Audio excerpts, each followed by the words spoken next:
all tonight. So glad to see all of you, and I'm so honored to be here to speak to you this weekend. I have a lot of things to say, a lot of words, and you get to hear them all. I love it. My hope and my prayer for all of us is that God will use this weekend, both tonight and all of our sessions tomorrow. I am praying that God will speak to the deepest places of our hearts. All of us have those places way down inside where we like to tuck everything in and keep it away from the world. And my prayer for all of us this weekend is that even in those deepest places, that God's truth will seep in for all of us. Will you pray with me? God, you are good, and we know that. I don't know what has gone on in the lives of any of these women this week, but I know what's gone on in my life. And God, I know that there is an enemy out there that did not want this weekend to happen.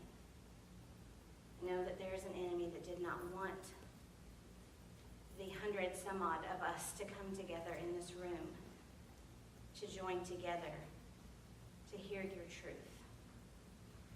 And I know that it is only by the power of your Spirit that we are all here. And so we praise you. We praise you, Father, for that. So speak through me and work a mighty wonder in all of our hearts. Amen. Okay, so we are going to spend our time together this weekend looking at a handful of women from the Bible. And I think that we will all be able to relate to these women on some level. You may hear some of the stories and think, oh, that's terrible. That nothing like that has ever happened to me. But you may hear parts of the story where you go, yes, I get that. But none of the women that we are going to hear about this weekend are women that are known for being super wealthy. None of them were royalty. None of them were perfect. But they are all women that God chose. They're all women that he picked up out of dire circumstances. He picked them up, put them in his arms, and he made something beautiful out of them. He made something beautiful out of their lives. And these are women that probably no one in their towns, no one in their villages would have thought of these women as extra special. They weren't standout. There wasn't anything about them that seemed extraordinary at the time. But they were all loved by God. And they were all used by God. We're also going to be looking at our own lives this weekend. And I know that that can get tricky. I know that sometimes we come together and we come to these things and we think, I just want to feel good when I leave. I just need all the Jesus, and I just want to leave, and I need all that Jesus to stick on me so that everyone this week goes, there's something different about her. I think she's got some Jesus stuck on her. And then it'll last a few weeks until we can get to the next concert or conference or Bible study where we're like, ooh, I need some more Jesus. Okay? That's good. But my prayer is that it's not just sticking to us on the outside. My prayer is that we are able to open up to each other, that we are able to share part of who we are, that we can share our story with each other, and that we together can allow God in to make wonderful things happen in us. I see that so many of you are familiar faces, and I love that. And there's also so many many of you that I don't know, so I'm going to make you a promise. I will be as vulnerable as I can this weekend. I am going to be truthful in everything that I say to you. I will tell you as much as I think you need to know. There are parts of my story that I really want you to know, and I want you to know how God has worked. And there are also parts of my story that I only talk about to my therapist. So there are parts that just wouldn't bless you. And that's okay. I'm trusting that God is going to speak through and he's going to push out everything that you need and nothing else. So later if you go, I don't think I needed to hear that. maybe you didn't, but maybe the lady over there did. So just trust that. And I also want you to know that I'm not coming here as like an expert in anything. I was trying to think if I am an expert in anything. I was like, wait a minute. No, I am not an expert in anything. My marriage is very, very messy. My parenting style is very, very messy. I have a teenage daughter and I have a teenage son, and that is messy. Yeah. And right? Yeah. And I have lived a very messy life. So I'm not standing here saying I've done it all right, because like even in the past 30 minutes, I've not done it all right. I haven't. So I want to share with you, and I want you all to be able to share with each other. I am just praying that this weekend is a time where we can all love on each other. We can hug each other's necks and learn each other's names so that when we see each other in the grocery store, we can be like, oh my gosh, I've been praying for you, or how's so-and-so? Like, we're going to love each other. That's my prayer. We're going to love each other. The good and the bad and the ugly and all the beautiful. We're going to love each other. So throughout this weekend, I am going to be introducing you to myself and telling you a little bit about myself. And I just want you to see how God is working in my life, and that I'm not, this is like work in progress, construction project that just doesn't end. So last summer, I had sort of an identity crisis. Now it's not like a midlife crisis, although that may be happening. I can't judge. Maybe in a few years I'll look back and be like, yep, that was it. No, this was like an actual identity, like with my driver's license. I had a crisis. So this was all very innocent. I'm assuming that all of you have had to renew your driver's license at some point. I had done it online a few times since I have lived in the state of Texas, and I had gone in person and done it. And I knew that last summer on July 4th, my driver's license was expiring. My birthday is on the 4th of July. And I also knew that we were going to be out of town. I knew that we were going to be leaving town like 5 days before. And so in my planner, I had written down, like on a list of things I needed to do before I left town, I had written down that I needed to go take care of my driver's license. I should also tell you that my whole family has ADHD. All 4 of us are medicated ADHD, and I'm probably the mildest of all of them. So I'm sort of like the monkey in charge of the circus. So I try really hard to keep their lives in order. I make lots and lots of lists, and I have schedules, and I cannot live without my planner. I have to write things down. That helps me remember.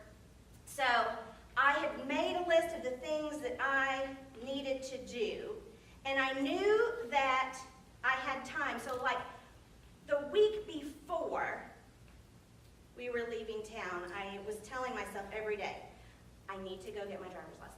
I need to go get my driver's license. I need to go get my driver's license. Every day. But my list of things that also needed to be done before we left town, it kept just growing And I would just push it down because I would think, well, it's going to be fine, I'll get it done. I drove over to Liberty.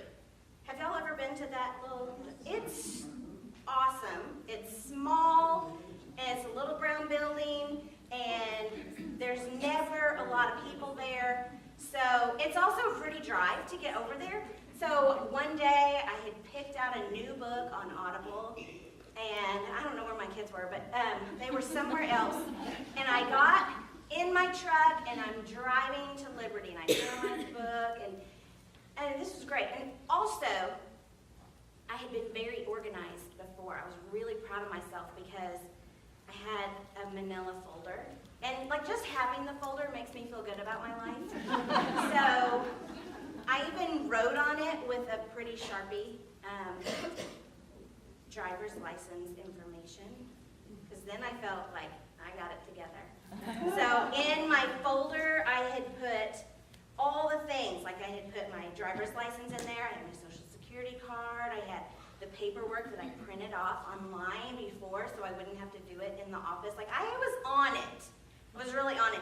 I had my proof of address, I had my checkbook, like I had it, everything, I was ready. So I'm driving there and I pull up to the building and there's more cars than usual, but I'm like, it's still, like 6 cars. So I go in and they have a little thing, you pull the paper number there, and so I pull the number and I sit down, I've got my phone and my folder, and I'm like, I'm ready, I'm patient because there's not that many people there. And so my number's called and I go up and they don't have like a counter, there's 2 big wooden desks there. So there's somebody at this desk and somebody at this desk, and there's a woman over here. And she calls my number, and so I'm walking up with my manila folder, and I sit down, and she's not looking at me. There's no, I'm so glad to help you today. How's your day going? None of that. She's like typing, like mad. And she says, can I help you? And she never turns, because I'm like here, so she never turns. She says, can I help you? It's like, oh, yes, I'm here to renew my driver's license, and I'm smiling. It's totally wasted on her because she's not looking. So she reaches over, and she's still typing with one hand, and she reaches over and she slides my folder, and then she looks in it, and she's like really dry. She's flipping, and she still doesn't look at me. She goes, stand up to the blue screen, okay, and then she stands up, again, not looking at me. She goes, okay, on 3, I want you to smile. 1, 2, 3, click. And she sits back down, and I was like,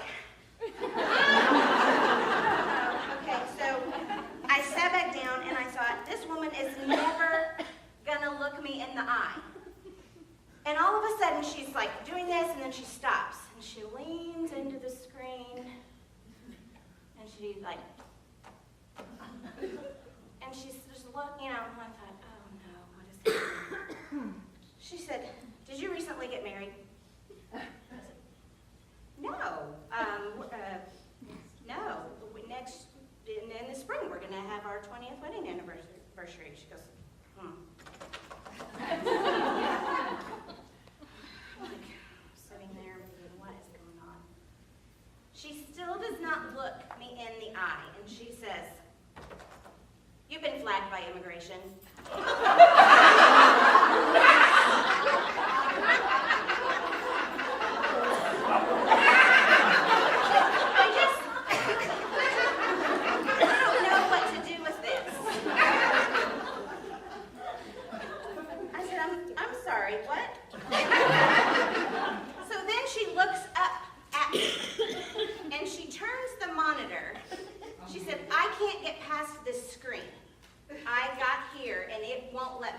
She goes, see? I said, well, what? Why? And like, I'm just expecting like somebody to race in and arrest me. I'm like, why am I flagged by immigration? She said, it looks like maybe your last name does not match on your social security card to what you have had on your driver's license. And I was like, oh, yeah, I change that. She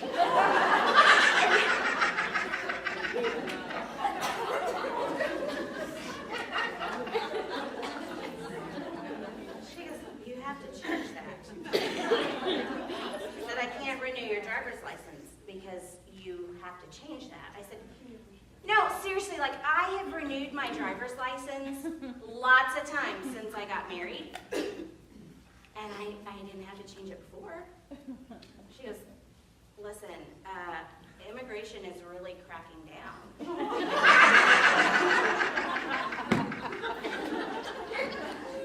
Okay.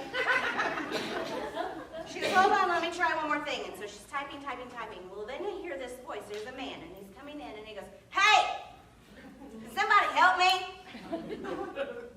And she keeps typing, because, you know, that she's clearly, like, she's on her game that day. She's typing, she doesn't even look up. She goes, take a number. He goes, no, I just got a question. She's like, okay. She keeps typing. She's like, how can I help you? And she's still typing, and she's like, back. She goes, is this where I change my address if I'm a sex offender? And all of a sudden, she stops, and she, like, everybody in the room goes. And her mouth was like.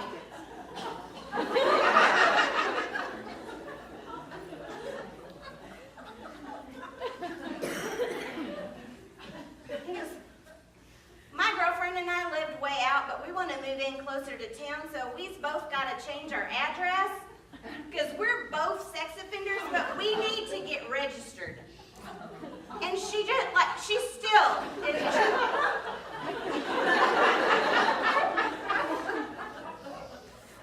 She goes, take a number and have a seat. I'll be right with you. And she looks at me again, she goes, I'm sorry, where were we?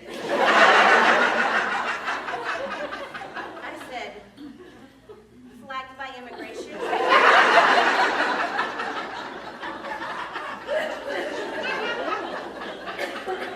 She's like, oh, yeah, you're going to have to go to the Social Security office and get your name changed, and then you can come back and we'll renew your driver's license. I'm like, okay, well, what do I need to take? She goes, well, I think that folder's got pretty much everything. It does. So I thanked her, I said, have a nice day, and I drove to the Social Security office.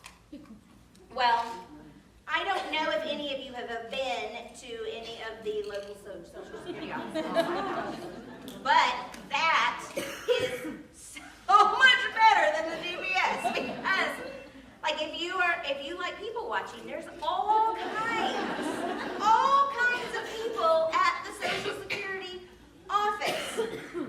So I go in, and I'm just going to tell you, if you decide to go to the Social Security office at any time, if you find yourself in need, you may want to go on a day when it is not 106 outside, because the air conditioning, at least at the Social Security office where I went, it was not working that great.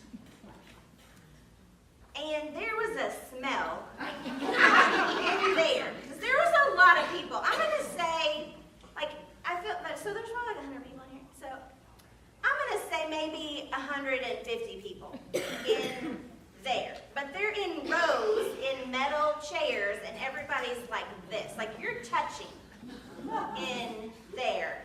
And it was sweaty and hot, and not everybody bathes monthly. I'm just some people take a bath every day, and some people take a bath every other day because they don't sweat that much. And some people just make up their own schedule. And some of those people were there that day. So I open the door, and I go into all this, and there are armed guards at the Social Security office. If you've never been there, there's like big armed people. And maybe they're not guards, I don't know, but they are pack and heat, and they're large, and so I walk in, and I've got my folder, and I said, I'm here to update my Social Security card. He goes, check in at that computer back there. I'm like, yes.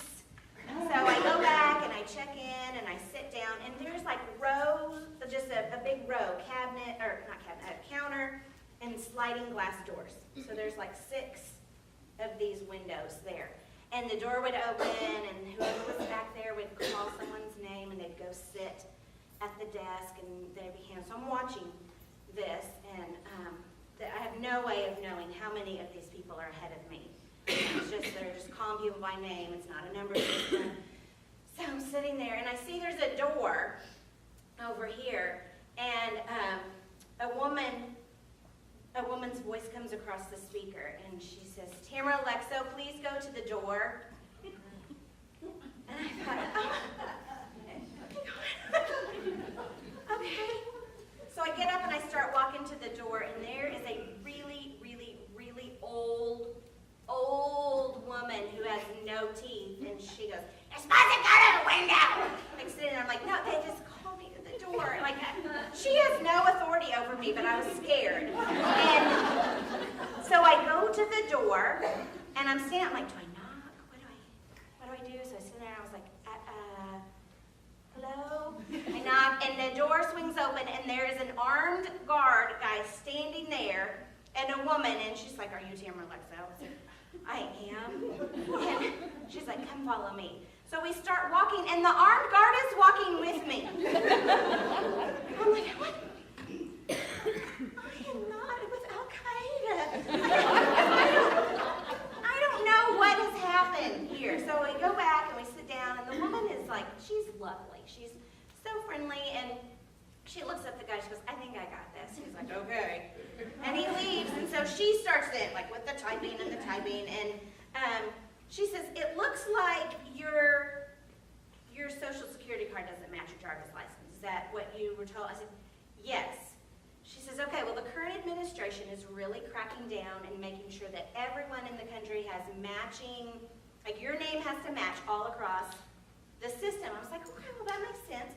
She said, so I'm just assuming that you just haven't got it changed since you got married. I said, yes, that is exactly what happened. She's like, okay, well, do you have your marriage license with you? I said, I do. I brought it. It's right here. So I hand it to her, and she looks at it. She goes, this is 1999.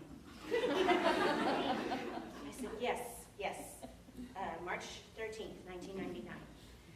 And like my heart is just racing, and I'm thinking, I'm going to prison. I'm going to prison. So she looks up at me, and she goes, why didn't you change your name? And I swear to you, the first thing that came out of my mouth is, I've just been really busy.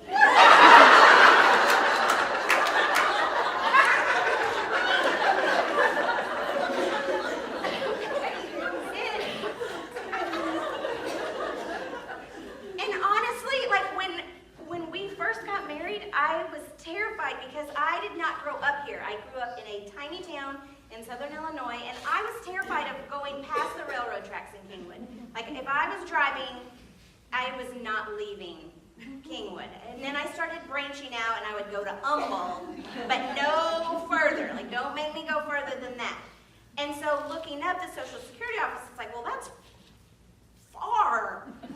That's like on 59. I gotta go, and then I gotta exit somewhere, and no, I'm not doing that. Well, you know, it's just like a month goes by, and then a year, and then we file our taxes with my maiden name, and then it's like, it's fine. It never came up. It was never an issue. And so I wasn't trying to deceive anyone. I just hadn't got around to it. I just hadn't. So now I can tell you proudly that my name has been legally changed in all the places except the bank, and I will get to that soon. Soon. I will. But it's kind of a weird position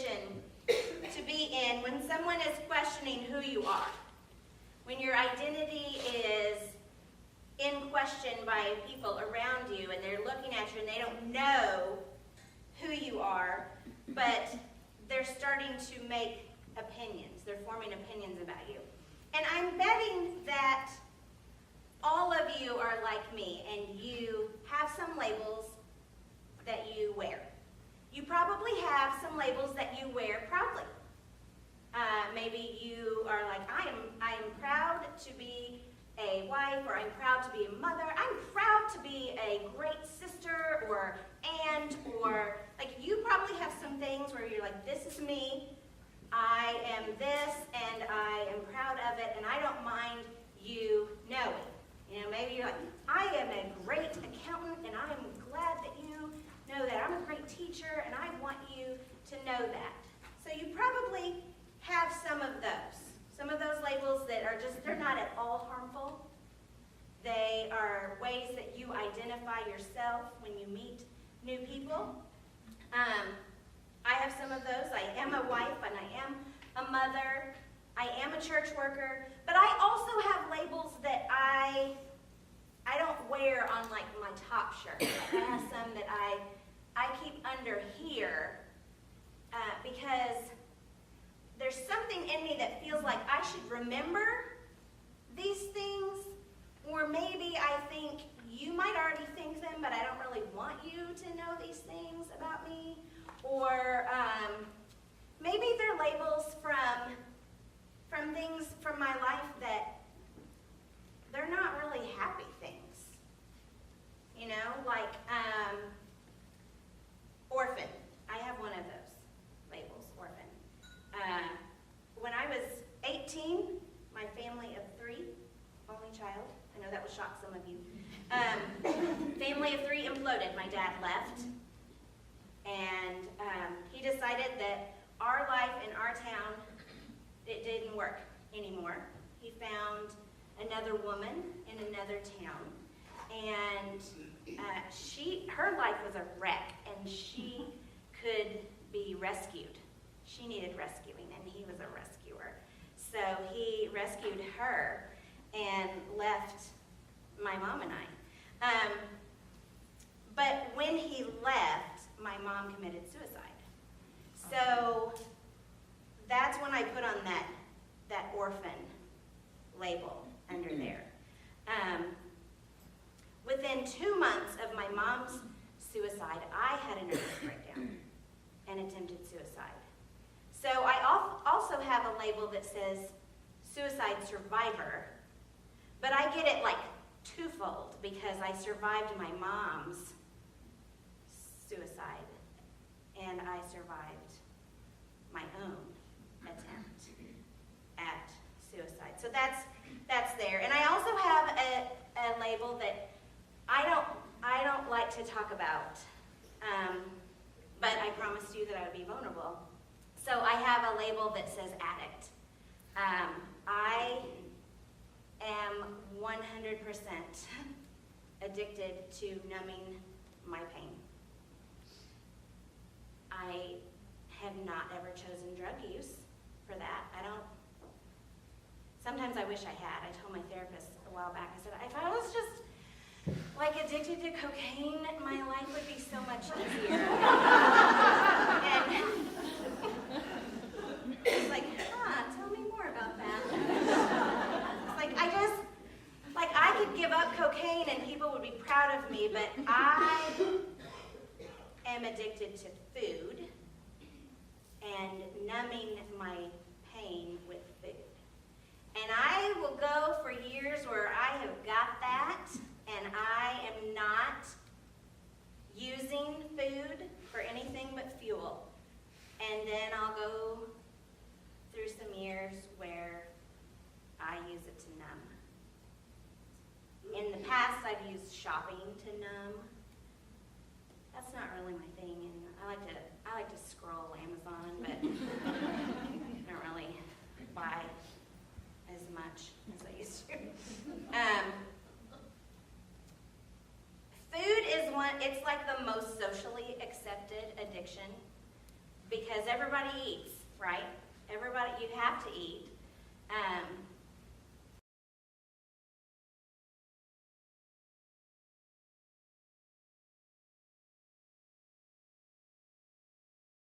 into any situation and it makes sense, right? Like the Bible study, who's bringing the brownies? You know, like we can fit it in and make it work. I have gained and lost the exact same 60 pounds about 4 times in the past 20 years. I have battled the labels, and I continue to battle the labels. And I know beyond a shadow of a doubt that is not what God wants for my life. I know that He wants me to take those labels off and give them to Him so that He can fight that battle for me. And sometimes I do that. Sometimes I take them off and I'm like, thank you, Jesus. I'm going to nail this to your cross and take it. And then the next morning I'm like, I'm just going to take this back, Jesus, because I can probably handle it without you. And I put it back on. Y'all probably don't know anything about that. So I want all of us this weekend to be really honest. And if you can't be honest with the people at your table because you're sitting here now going, I do not know these people, then I am no way going to tell them about my labels.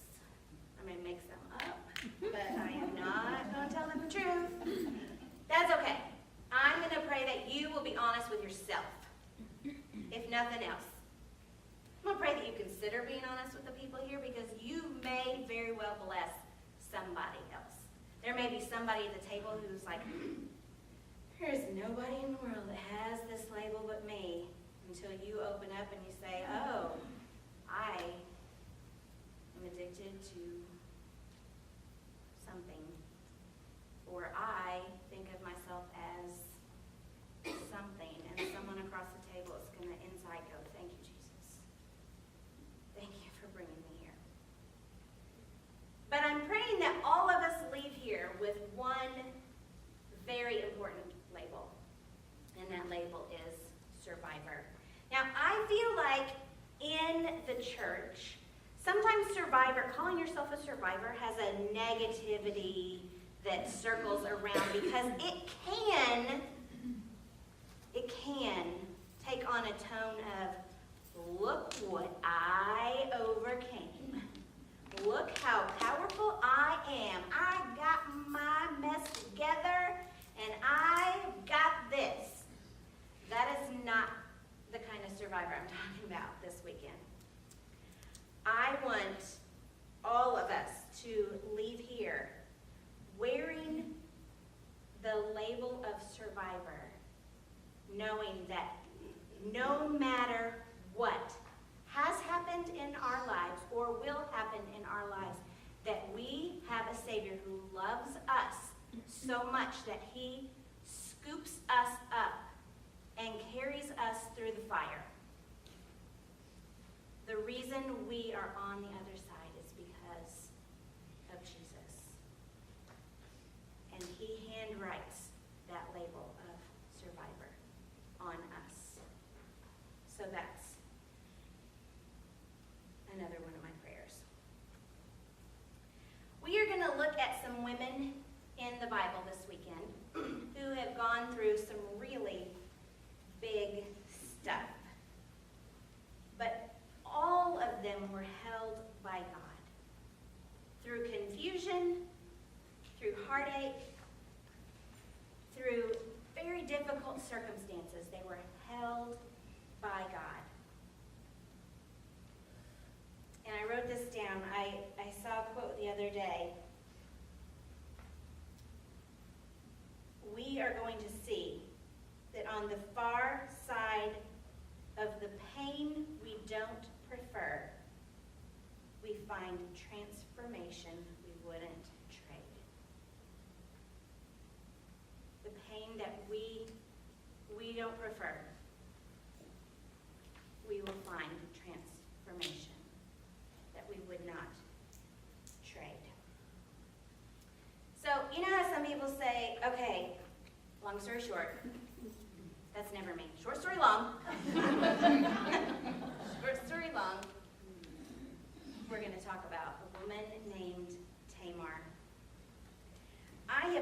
been intrigued by Tamar since I was little, and probably because we share a name. Several of my friends saw the stuff this week, and they're like, hey, I misspelled your name. No, it's also someone else, Tamar. If you just added an A on the end of that, that's my name, Tamar.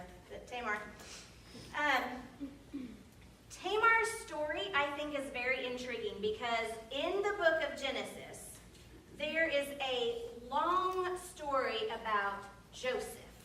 Now, if you're not familiar, Joseph is that, like you've heard of maybe Joseph and his coat of many colors.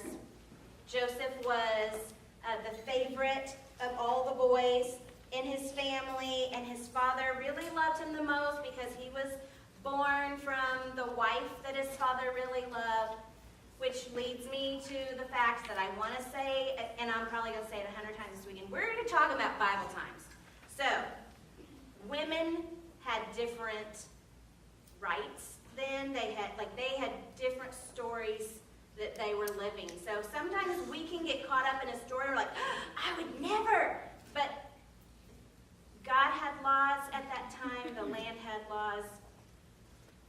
Right, wrong, or indifferent. We have to set our mind into that place. Okay? So, Joseph's father had a couple wives, and Joseph was born of the favorite wife, and he was just that boy. His daddy loved him and had made him this special coat, and the brothers hated him because he was loved. And then Joseph started having these dreams, like these visions from God, that he was going to be like in charge, and that he had this dream that all his brothers were going to bow down to him. And if any of you have siblings, you know how well stuff like that goes over. You're like, listen, one day you're going to bow down to me. And the brothers were like, no. So the brothers, there's just a lot of like high-functioning family things going on here. So the brothers took him out and they were going to kill him, and then they changed their mind and they didn't kill him, and they threw him in a well, but they bloodied up his coat so his dad would think that an animal killed him. And then they left him out there, and one brother was going to go back and rescue him, but didn't get there in time, and they sold him off to slavery. I mean, it was like a mess. This was like, you think your family is a mess. This family's a mess, and it takes up lots of chapters in Genesis. Lots of chapters. So when we get to chapter 38 in Genesis, so if you want to follow along in your Bibles, if you brought it, or if you have a Bible app on your phone and you want to look at it, you can. Don't feel like you have to. I'm not going to follow it verse for verse, but there's chapter 38 is right in the middle of the story of Joseph. And this is the part where, if you're familiar with the story, Joseph was sold into slavery, and then he kind of worked his way up. He was doing good things, and he could interpret dreams, and so he's worked his way up into the Pharaoh's house. And then he works for this guy Potiphar, and his wife, she wants him. And so she chases him, but he doesn't want her, and again, a mess. So this is like right after that. And then there's this story. It breaks. It's like on the soap opera when it's like, dun, dun, dun, and then it's scene. Okay, so scene, we're over here with Judah and Tamar. So Judah is the oldest brother of Joseph. And so Judah, when we get to this story, all the things have been going on with Joseph. Like the brothers got rid of him, and so we're following Joseph's story, and then seeing Judah is living in a different land, and he's married. And he has 3 sons. Okay? So he's living in a land that's away from where he was raised. And he was raised, his father, his line of people, they worshiped God. But he is living in a land now where the people don't. And he's married to a woman that is of the clan where they live. And the people don't worship God. They don't worship the one true God. They have many gods, like little, they have idols. And so that's what's happening.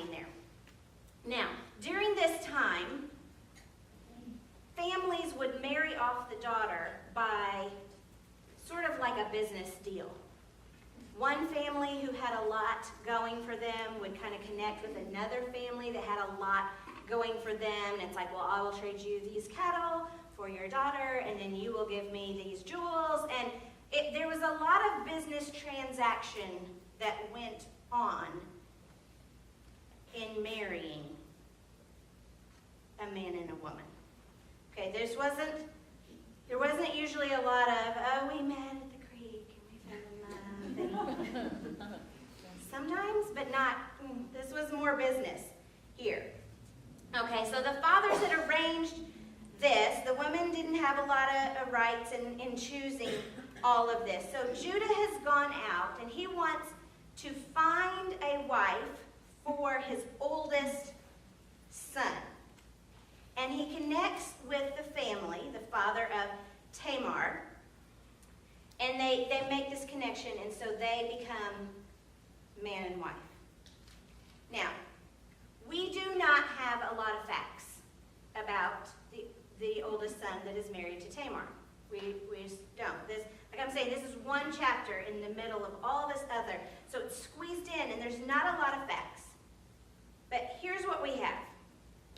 The oldest son of Judah was named like E-R, okay?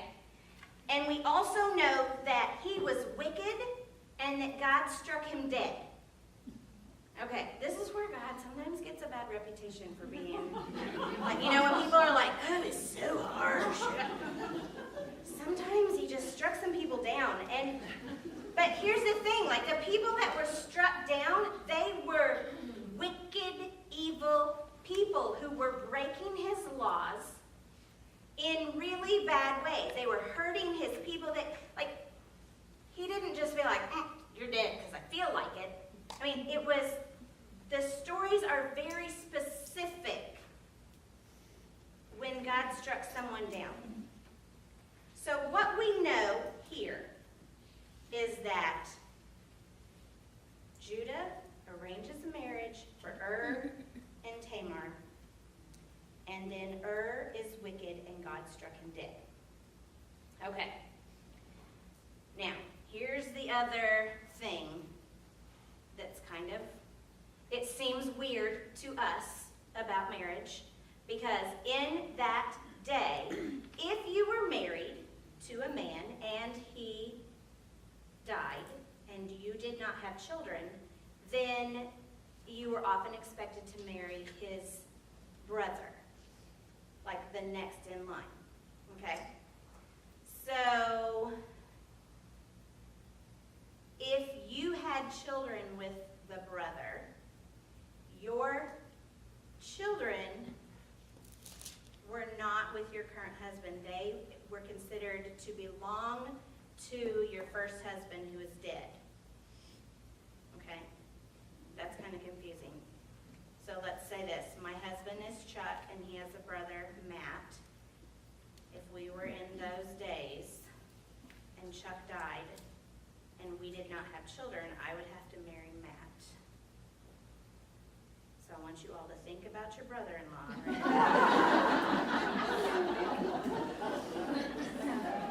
Just kidding. Just kidding. Okay, but that's how, if you didn't have children with your first husband, then you had to marry the brother and make babies that were, it was a purpose. Your job was to make babies so that your first husband, the inheritance would go there. And this was all about carrying on family lines, and it was a thing. So, but I want you to remember that, because it's going to come up again this weekend with some other women. Okay, so Tamar marries Judah's second son, and his name is Onan. Now, Onan knows the law. He knows what's expected of him. He knows he has to marry Tamar because his brother died, and he knows that he has to lay with her, and that she has to get pregnant, and she needs to have a son, and that son will get Er's inheritance. But Onan is also wicked. And Onan doesn't want inheritance to go to someone else.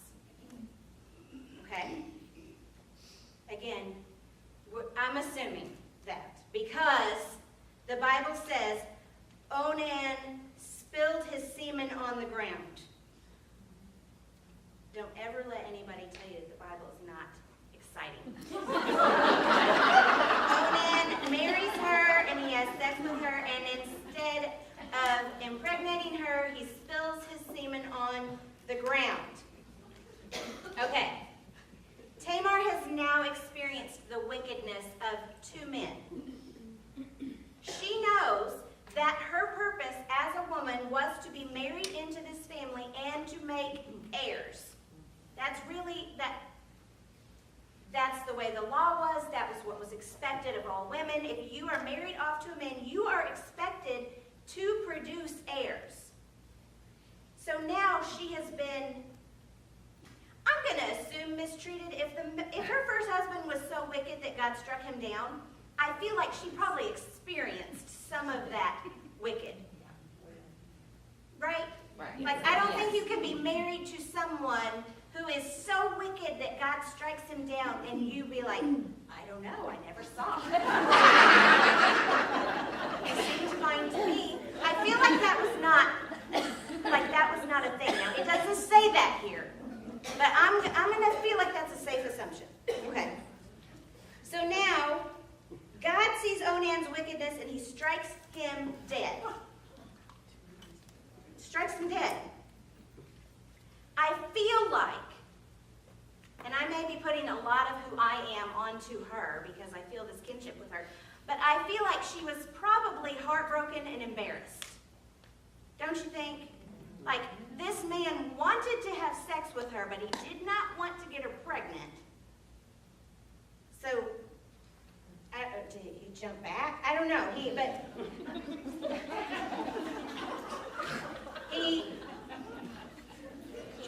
was wicked and God struck him down. Okay? So Judah, the father, and his wife are assessing the situation. Now, do any of you have multiple boys? Anybody here? Okay. So imagine your boys have been married to this woman, and both of them are dead. The woman's Now, so Judah and his wife are like, you know what? Maybe we just send her back to maybe we send her back for a while because they have a third son and he's younger. So they send her back. Now this was probably even more humiliating for her because again, the purpose of the woman is to marry the man and have the heirs. The families have exchanged something, money, cattle, jewel. We don't know. There is an exchange that goes on with the business transaction here of the marriage. And now she is sent home to her father's house and told, hey, just wait there, and when our next son gets old enough, we'll call you back. Sort of like a don't call us, we'll call you thing. So Tamar does. She hangs her head and she goes home. She goes home because she doesn't have another choice. What else is she going to do? So the Bible tells us that after a long time, and we don't know what a long time is, but after a long time, Judah's wife died. Now, I feel like as women, the Bible doesn't say this in here, but I feel like Tamar could count years. Because I feel like we can do that. And so she knew how long had gone by, and she had to know how old the youngest brother was. I mean, this is like a family. They're all living together. She's been married to two of the boys. She's told, go home until the third one's old enough, and we'll call you. But there was no call. No one came to get her. But she hears that Judah and the third son, and some of their men, some of their workers, she hears that they're heading to Timnah. Now there's a sheep shearing festival that's going on there. And that was like a great celebration at the time. So it signifies it's like the end of the season, and so all the sheep are going to be sheared. And, excuse me, this is like, we're going to make money on this, but we're also going to eat and we're going to drink, and there would be a big, it's a big time. So Tamar knows that, she hears that they're going. And so she took off her widow's clothing. And she puts on sort of a costume. She dresses as a seductress, as a prostitute. And she goes and she sits at the edge of the road, at the edge of the city. So Judah comes by, and he's got his son, and he has men, and he doesn't recognize her, which that makes my heart sad. You know, like she was married to his sons. She lived in his household. He doesn't recognize her, but he assumes that she's a prostitute because she's dressed as one. And he asks her to go behind the tree and have sex. Now, Tamar is smart here, and she agrees. She says that she will, but she's, what will you give me? And he says, I'll give you a goat. I'll give you a young goat. Which I'm going to assume was the going rate. I don't, because I don't know, but that's what the Bible says. It's, I'll give you a goat, and she doesn't find that like terribly offensive. But she knows that he is an honest man. She knows he's honest. I'm just gonna assume that men, you could still be a good man and just stop and get a prostitute and go on. Because he's a good man. She knows he's good, she knows he's honest. And she says, okay, I'll take a goat. Clearly he doesn't have a goat with him. She says, but I'm gonna need something in the meantime. I would like your staff and your seal. Now, staff is something that was probably passed down. Maybe he carved it himself. But if you had a staff, it would be your staff. Like people knew that was your staff. It could be passed down from a father to a son because it could have been made of something precious. But a staff was your staff, and it wasn't exactly like anybody else's. And the seal, that was his family seal. So think like driver's license, social security card. Like this is your, it's yours. This is your family seal. And she's like, I would like your staff and seal, and I'll hold them until your man can bring me the goat. And this feels to both parties like a fair agreement. So he gives her the staff, and he gives her the seal, and they go and they have the sex, and she gets pregnant. Judah gets up and leaves, and Tamar didn't wait for the goat. She takes the staff, and she takes the seal, and she goes home. She puts back on her widow clothes, and she tucks away the staff and seal, and saves them for a rainy day. Well, in time, it's found out that she's pregnant. Her mother, her sisters, the women of the house are going to know that she is pregnant. And she's a widow. So, here's the soap opera music again. Dun, dun, dun.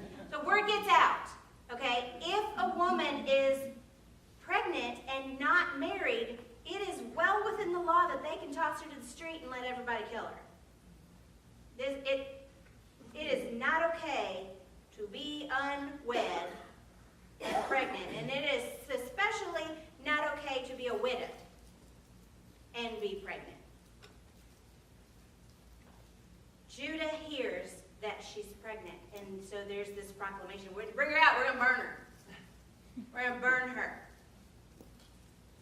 But Tamar pulls out the staff and the seal, and she gives it to a servant, and she says, please take this to Judah and tell him that whoever this belongs to is the father of my child. And Judah sees it, and he says, oh,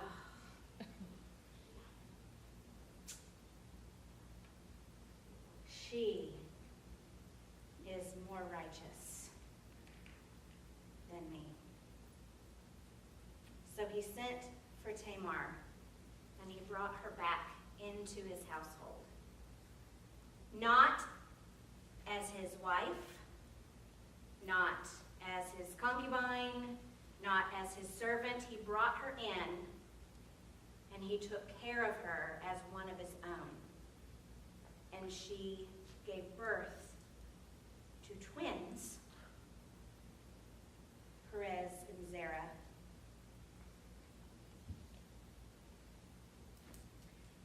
When I was a little girl, growing up, 70s, 80s, 90s, I hated my name. My name was different from everyone else's name. I was surrounded by Jennifers and Kimberlys, Tiffany's.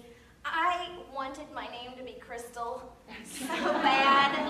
I really wanted my name to be Crystal. Like, that was so beautiful. But I was Tamara. Everybody I knew had the cool magnets and the mugs and the bookmarks with their names on them, and there were none of those with my name. When you went to the truck stop, you could buy a pencil that said Tammy with a Y, with an I, with 2 M's, with 1 M, with an IE, but not Tamara. There was no Tamara at any truck stop. And the reason I went to lots of truck stops is a story for another day. But when I was in 4th grade, my Sunday school teacher got everybody a bookmark from the Baptist bookstore. I used to be a Baptist. From the Baptist bookstore, and it had their name on it and the biblical meaning on it.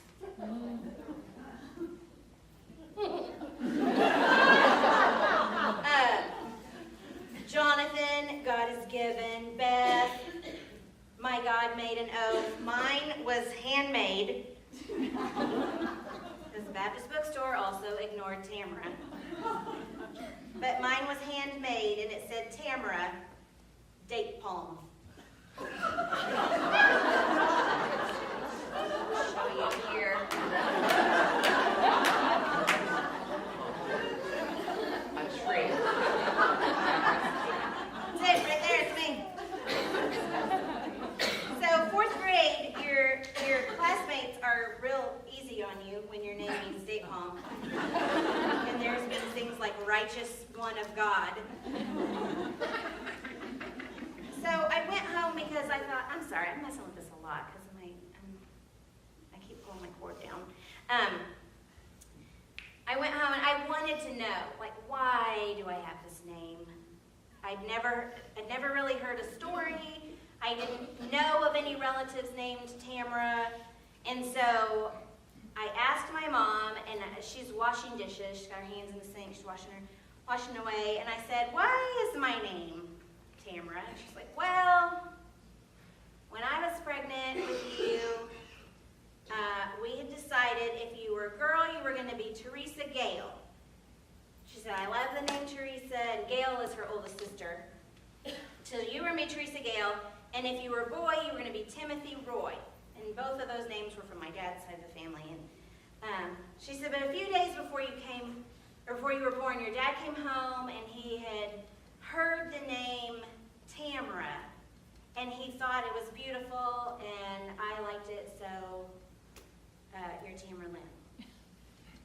And, okay, that's fine. It wasn't really an exciting story. And I learned later in life that she had found out that my dad had met a woman on the train,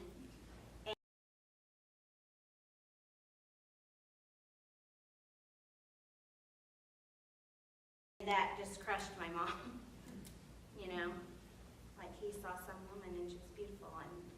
And so now I've got this sucky name that you can't find at a truck stop, and it's named, it's after some woman on the train.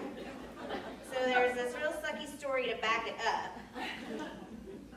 But last summer, I started digging into these women that we're talking about. And I started learning more about them because I wanted to teach these lessons. I felt like God was leading me to something, and even at the time I wasn't even sure what it was. But I learned some things about a date palm. Date palms originally, like they can grow in your backyard in Houston now, but originally, like date palms only existed in the desert. And a date palm is different than any other fruit tree because it can go for a long time without all the things that other fruit trees need, like nutrients and rain. Date palms can go a long time without being nourished. Date palms can withstand crazy amounts of wind. And even though they don't have long, sturdy, deep roots, like an oak or something else, date palms will stay standing in the desert.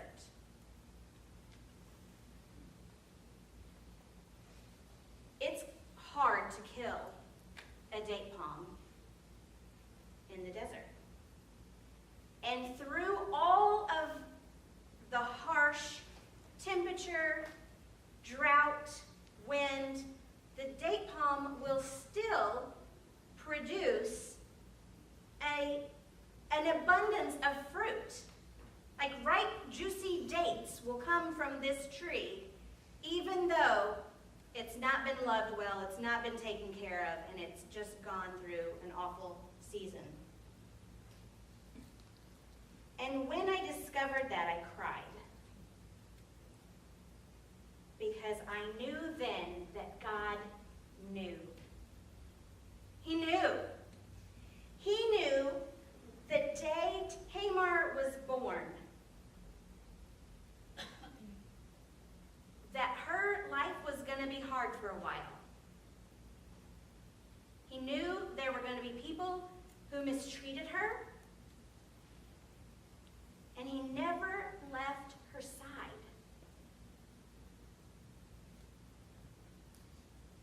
God didn't enjoy watching her be mistreated. He didn't enjoy seeing the wickedness of and Onan. Obviously, he struck them down. God loved her. And he had a plan for her. God knew when I was born that my life would not be picture perfect. He didn't send heartache my way, and he didn't enjoy it. He did not enjoy when I was molested at 3. He didn't enjoy when I was date raped in high school. He didn't enjoy when my family imploded. He didn't enjoy when my mom took her own life. But he held me through it all. Through it all. He did not allow me to wither and die. And I tried. I tried.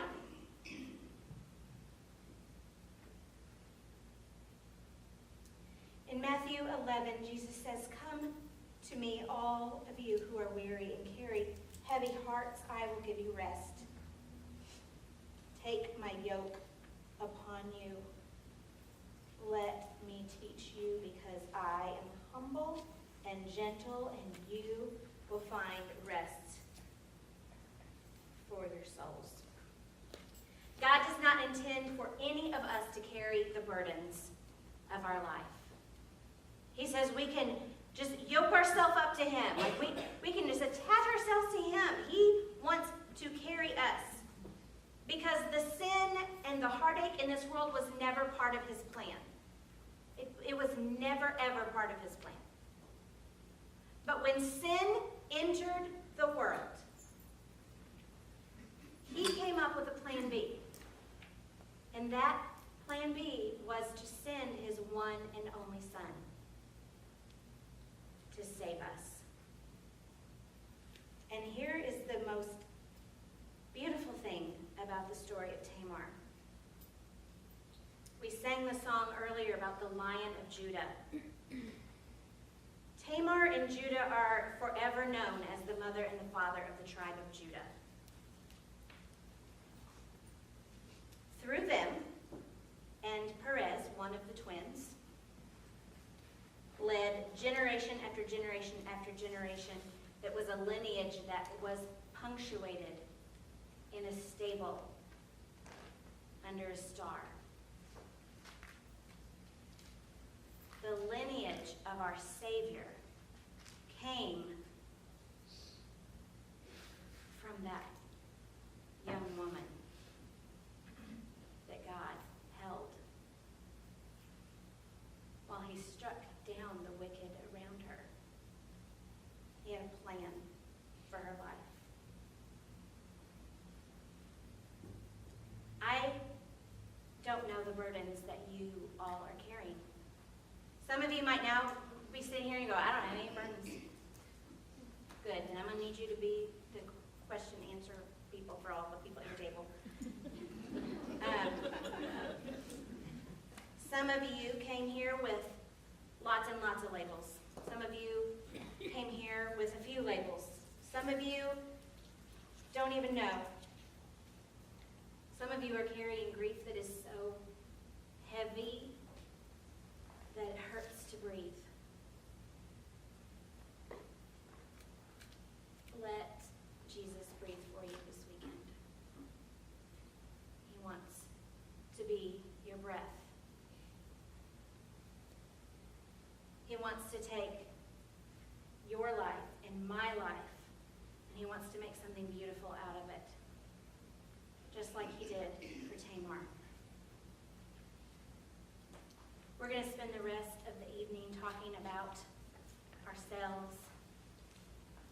I went over, sorry.